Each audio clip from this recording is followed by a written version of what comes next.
Hey, it's Marilyn. Today I'm going to talk about monogramming on plastic. So it might seem a little bit crazy, but a lot of stadiums, a lot of concert halls, you have to have a clear bag to get in because they want to make sure you're not carrying in some kind of weapon. Also, our kindergarten students here at certain schools have to have a clear backpack so the teacher can make sure that every kid has what he needs. So because we got so many requests for monogramming on plastic, we learned a way to do it. So someone wanted me to monogram on this little cosmetic tote, and I said, of course I will. I don't like to say no. So basically what you're going to do without me getting too involved about digitizing, because listen, if you have 700 plastic totes to do, please get it digitized and tell your digitizer that you're monogramming on plastic. For me, I'm just going to type in a name or initials and I'm going to put it on this bag. So if that's the situation, I'm going to show you how to adjust it. Now, Design Shop is amazing as far as you typing in initials or typing in name for most products that you're going to sew on. It figures all the density out for you. The default settings are set to figure out your column width, all of that. You really don't have to worry about it too much.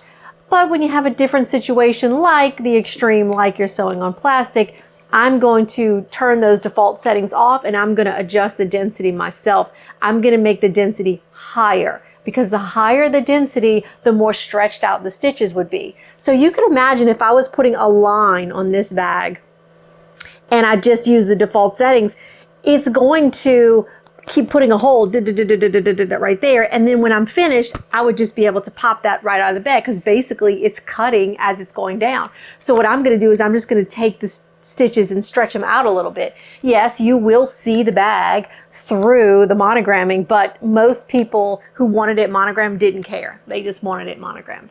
So I'm also going to use a hoop. It is This is the micro pocket clamp that you can get at shopmelco.com. I believe it's a little over $100.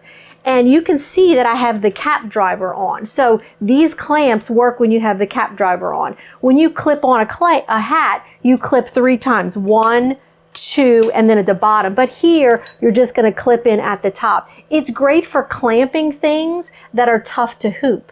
It's designed for a pocket, but you can easily slip something like this in like that. Now, I'm not using backing.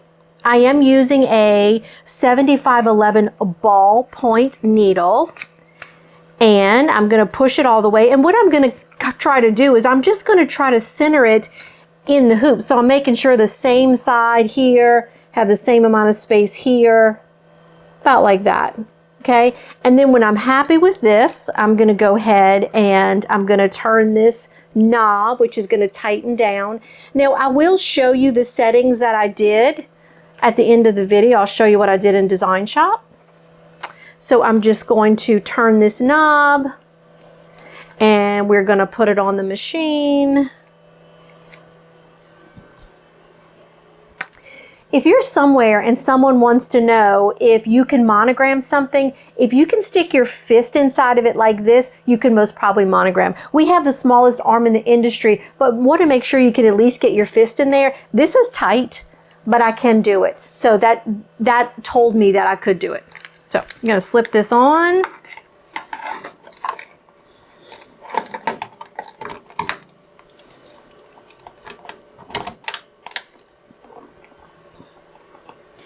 Now, usually when you slip on a hat, you will just push it and it will just click in. But I find with this clamping hoop, I think it's easier if you open the, I don't know what you would call that, where you clip it in. I want you to open that, press it and open it so that you can slip it right in. It just works a little bit easier.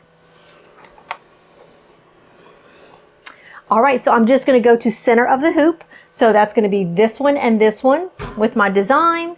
And I have the right color. I check my spellings. Now I'm going to trace rectangle and star. So I can see it's a little bit high. So I'm going to come down just a little tiny bit. I want it to be down just a little bit further.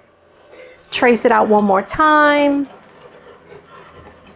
Okay, I'm good with that. All right, this is 1,500 stitches, so it's going to take less than 2 minutes, charging $15, and it's going to take me, I don't know how long it took me to hoop that, maybe what, 2 or 3 minutes? So 2 or 3 minutes, it's going to need no trimming after, so you can see how easily you can make money.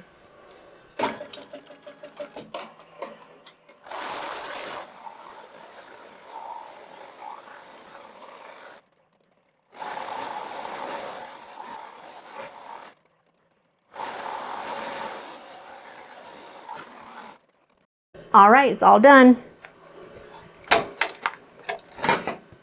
Pull it off the machine like that. And I'm going to unscrew this little black knob, and then I'm going to slip it off. Now this particular pocket clamp comes in 3 different sizes. The one I'm using today is 3 inches by 3.75. And I believe that I got this design a little over 2 inches. I'm gonna show it to you, but it's kind of hard to see on the camera, so I'm gonna slip this paper in there so that you can actually see. It's basically a zigzag stitch, but it very much has the monogram that they wanted on there, like that. So you definitely can sew on plastic.